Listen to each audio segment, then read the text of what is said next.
प्रिय दर्शकों, स्वागत है आप सभी का। आज इस वीडियो के माध्यम से हम एक यौगिक क्रिया के बारे में चर्चा करने वाले हैं जो कि श्वसन तंत्र पर आधारित है, अर्थात श्वास किस प्रकार से लेनी है और कैसे छोड़नी है।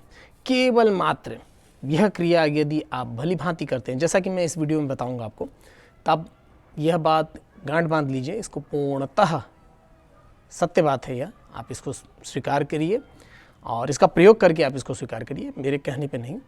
आपको उदर संबंधी जो भी समस्याएं चल रही हैं, जैसे कि वस्तुतः देखा गया गैस बनना, कब्ज की समस्या, उदर साफ नहीं होता है, प्रातःकाल उठने के बाद भी लोग गर्म जल पीते हैं, फिर उसके बाद विभिन्न प्रकार की क्रियाएं करते हैं, अपनी कमर को मोड़ते हैं, पेट को आडोलन विडोलन करते हैं, तो भी उनका उदर स्वच्छ नहीं होता है। यदि आप इस समस्या से ग्रस्त हैं, जूझ रहे हैं और आप चाहते हैं कि आपकी उदर संबंधी समस्या से आपको मुक्ति प्राप्त हो, आप केवल मात्र इस श्वसन क्रिया को भली भांति करें। आप देखिए, आपको तत्काल इससे लाभ की प्राप्ति होगी। और यदि आप इस क्रिया को 1 सप्ताह पर्यंत करते हैं और इस क्रिया को निरंतर करते चले जाते हैं, तो आपको उदर संबंधी समस्या से कभी भी जूझना नहीं पड़ेगा। जो एक बात जो यहाँ ध्यान रखने वाली है वह यह है कि आहार भी आपका थोड़ा नियंत्रित होना चाहिए। ऐसा नहीं कि बहुत मिर्च मसाला और वायु कारक आप आहार ग्रहण करें, तामसी भोजन ग्रहण करें और उसके बाद आरोप लगाएं कि इस क्रिया को करने के बाद भी मेरी उदर संबंधी जो समस्या है वो जस की तस है। तो थोड़ा तो यह भी ध्यान देना पड़ेगा।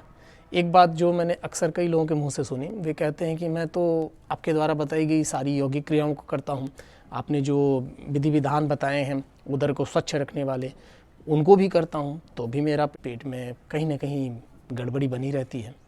तब आप जो क्रियाएँ बता रहे हैं वो गड़बड़ है। देखिए, इस प्रकार का दोषारोपण लगाने से पहले आपको यह बात ध्यान रखनी पड़ेगी कि कहीं ना कहीं कोई ना कोई खामी अवश्य रह जा रही है। या तो आप उन क्रियाओं को भलीभांति नहीं कर रहे हैं, या फिर उन क्रियाओं को करने के साथ साथ आप अपने आहार में नियंत्रण नहीं रख रहे हैं। देखिए, योग करना और भोग करना, इन दोनों में परस्पर समन्वय अत्यंत आवश्यक है। भोग हो गया आपका आहार जो आप ग्रहण कर रहे हैं, योग हो गया जो यौगिक क्रियाएँ, योग आसन इत्यादि सब आप कर रहे हैं, वो उसके अंतर्गत आ गए। अब जैसे यह इसी प्रकार से है, आप अति जिह्वा लोलुप होकर के विभिन्न प्रकार के सुस्वादु व्यंजनों का स्वाद लें। यह इसी प्रकार से है कि जैसे आपने एक पात्र में जल भर दिया और उस पात्र में नीचे छोटा सा छेद है, जल तो आप भरते जा रहे हैं उसमें, क्या वो लोटा कभी भरेगा? जल तो नीचे से निकलता रहेगा। तो उसी प्रकार से आप अपने शरीर के साथ भी यही क्रिया कर रहे हैं। एक तरफ आप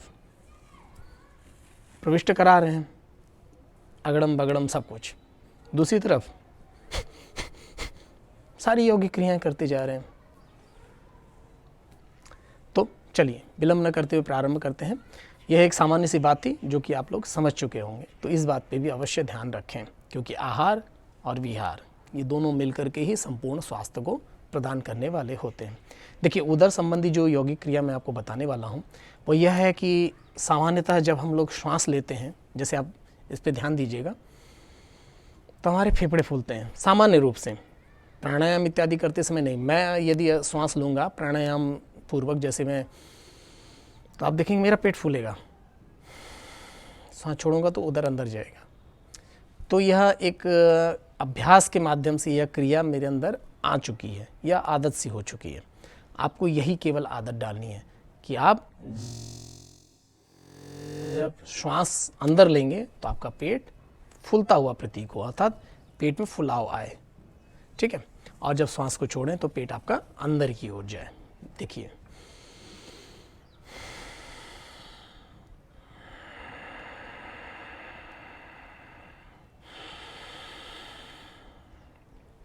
बस यह क्रिया आपको 5 से 10 मिनट करनी है।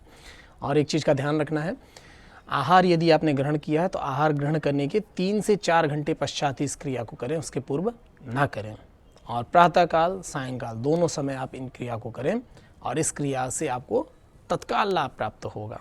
यदि आप इस क्रिया को आज करते हैं तो कल से ही आपको अपने उदर में कुछ न कुछ बदलाव देखने को मिल जाएगा। आपका उदर धीरे धीरे अपनी पूर्व वाली स्थिति में, अपने संतुलित स्थिति में आना प्रारंभ कर देगा।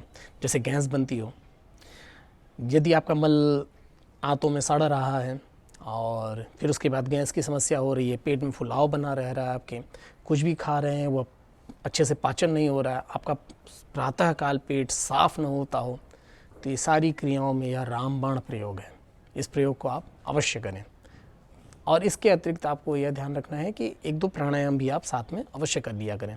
कपालभाति में देखिएगा वस्तुतः होती यही क्रिया है। कपालभाति में हम झटके से श्वास को छोड़ते हैं तो हमारे उदर पे एक झटका पड़ता है। जब हम कपालभाति करते हैं, श्वास को झटके से छोड़ते हैं तो हमारे उदर ये जो नाभि प्रदेश है इस पे झटका पड़ता है।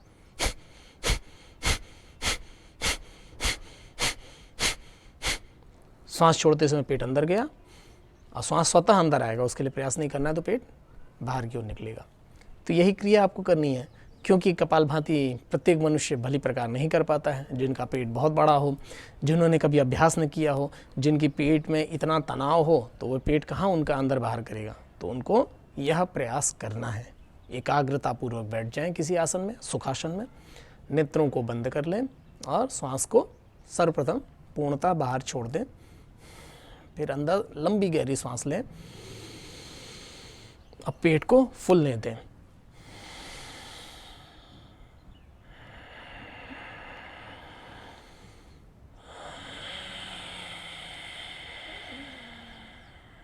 बस यही क्रिया है। 5 से 15 मिनट तक इस क्रिया को प्रातःकाल और सायंकाल कीजिए और उदर संबंधी सभी समस्याओं से मुक्ति प्राप्त करें। यहाँ पर एक डिस्क्लेमर मैं डाल दे रहा हूँ, आहार पर भी नियंत्रण रखें, क्योंकि केवल मात्र क्रिया करने से आपका उदर सही रहे यह कदापि संभव नहीं है। इसलिए आहार पर नियंत्रण भी परम आवश्यक है। तो मिलते हैं आप सभी से एक नए वीडियो में, तब तक के लिए हमें इजाज़त दें।